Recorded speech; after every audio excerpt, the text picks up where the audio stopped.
एक बार फिर आप सभी लोगों का स्वागत है फोकस प्राइम टाइम में। आप जुड़ चुके हैं मेरे साथ में, मैं पवन कुमार, आवाज न्यूज 24 के इस फोकस प्राइम टाइम के अंदर आप सभी लोगों को हम हमेशा विश्लेषण की बात करते हैं, मुद्दों की बात करते हैं, मुद्दों के साथ साथ में हम एनालिसिस की उन चीज़ों की बात करते हैं जो आपके लिए जानना बहुत जरूरी होता है। आज इस फोकस प्राइम टाइम में मेरा जो विषय है वो विषय है सूदखोर। और आप सभी लोग इस चीज़ से परिचित भी हैं कि कहीं ना कहीं हम अपने जीवन की नैया को पार लगाने के लिए, अपने जीवन की सुख सुविधाओं के लिए हम लोग पैसा ब्याज पे उधार लेते हैं। लेकिन सबसे विकट समस्या हमारे सामने जब खड़ी हो जाती है कि जिस व्यक्ति से पैसा ब्याज पे लिया जाता है उसे हम अपनी रकम के साथ में जो ब्याज तय किया गया है उस ब्याज को तो हम लोग चुका देते हैं, लेकिन सूदखोर जब उस ब्याज पे ज्यादा ब्याज आपसे मांगता है तो कहीं ना कहीं हम उस समस्या से पीड़ित हो जाते हैं। मेरा विषय है इस ब्याज पे लेकर। पूरी चीज को आप समझिए और सुनिए, आखिर क्यों आज तक इन सूदखोरों पर लगाम क्यों नहीं रखी गई, क्यों आज तक इन सूदखोरों पर लगाम नहीं होने के कारण आज ये ब्याज का धंधा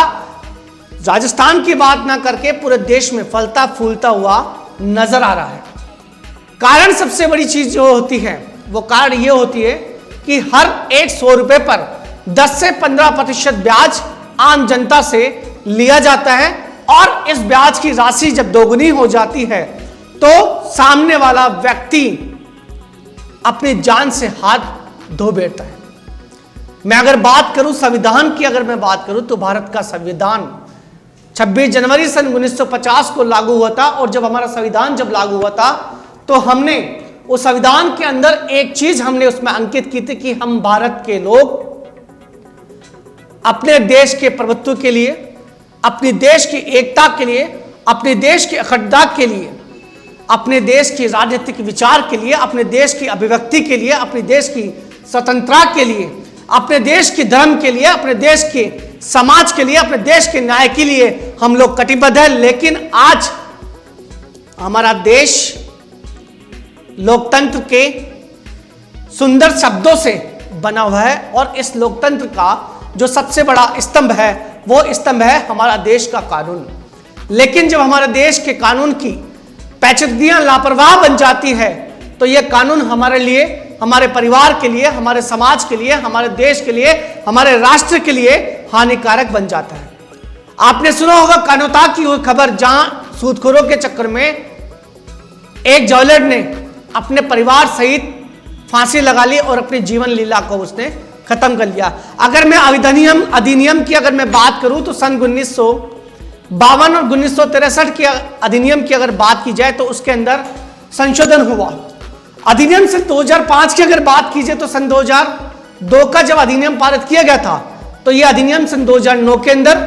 सन 2005 के अंदर और सन 2012 के अंदर इस अधिनियम में सुधार किया गया। सूदखोरों के ऊपर लगाम लागू करने के लिए, इन सूदखोरों पर कंट्रोल बनाने के लिए बार बार हम लोगों ने इस अधिनियम में संशोधन किया। लेकिन संशोधन होने के बावजूद भी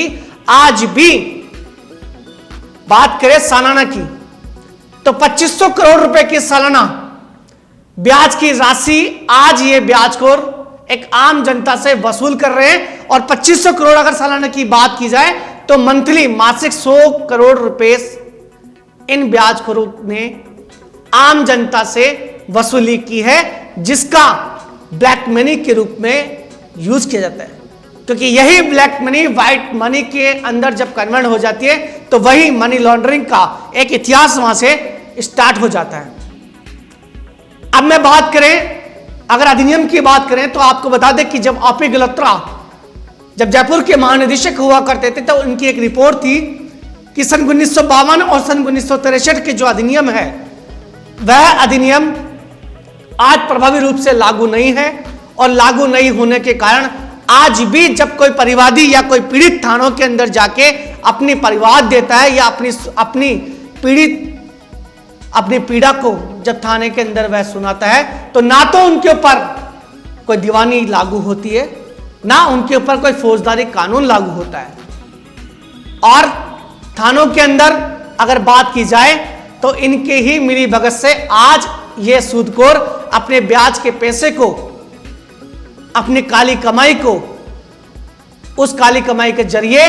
वह आम जन को लूटना स्टार्ट कर दिए जाते हैं। थानों के अंदर 452, 504, 420, 463 के तहत कार्रवाई की जाती है, लेकिन अंजाम नहीं होता है।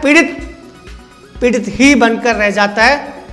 और इस ब्याज के चक्रों में वह अपने परिवार,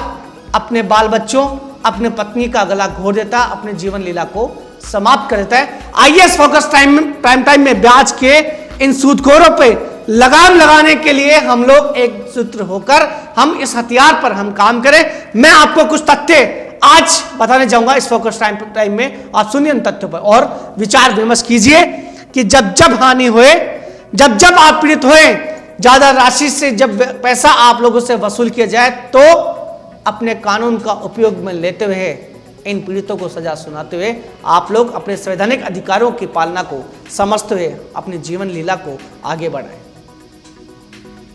राजस्थान राज्य मानव अधिकार आयोग 2001 के नियमों की अगर बात की जाए तो यह विचार इनकार किया जाता है कि यह प्रकरण व्यक्ति की संविदा, अनुबंध या ऋण के लेन देन से संबंधित नहीं होकर